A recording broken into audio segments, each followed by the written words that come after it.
Goeiedag almal, het is lekker om weer tyd saam met julle te spandeer. Soos in die vorige video's, ons is nog besig in Spreuke 3 en ek lees vandag vir julle vanaf vers 27.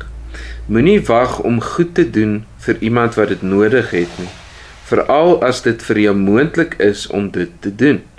Moenie vir iemand sê, gaan nou weg en kom môre weer, dan sal ek jou help, terwyl jy dit nou al kon gedoen het nie.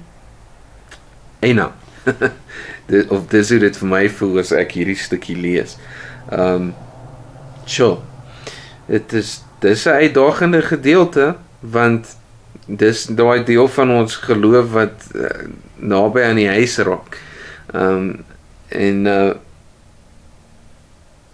Deel van om goddelike wysheid te bekom is om mense te help.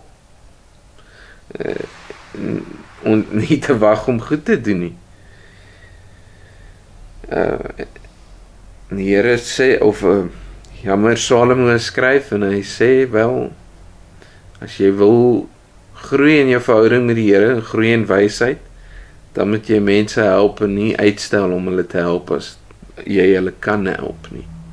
En dis eenvoudig gestel, ek kan niks ander wysheid vir julle hier byvoeg, behalwe om te sê, dat dit is wat die woord sê, en dit is 'n moeilike een, en ons moet onsself voorneem, en voorberei emosioneel, om mense by te staan. Maar, bygesê ook, is daar baie ander gedeeltes wat gelowige mense aanmaan om nie lui te wees nie, om nie lui weg te steek wanneer by werk kom nie. Spreuke self skryf Salomo, nog 'n bietjie slymer, nog 'n bietjie slaap, nog 'n bietjie hande vou en die armoede oorval jou. So ek wil gelowiges aanmaan ook dat daar moet nie 'n gewoonte kom wat 'n mens net staat maak op ander mense se voorsiening nie. Ja, hulle moet vir jou voorsien as jy in nood is en hulle moet dit so gou as moontlik doen, dis wat die woord sê, jy moet dit ook doen. Maar ons moet nie op 'n plek kom waar ons staat maak daarop nie, ons moet staat maak op die Here se voorsiening en vir die staat maak op die vermoëns wat hy vir ons gegee het en ons moet dit effektief gebruik.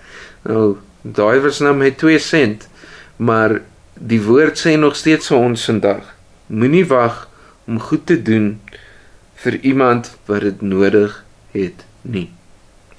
As jy iemand kan help, en hier staan nie net ander gelowige mense nie, as jy goed kan doen vir iemand, moenie wag om dit te doen nie.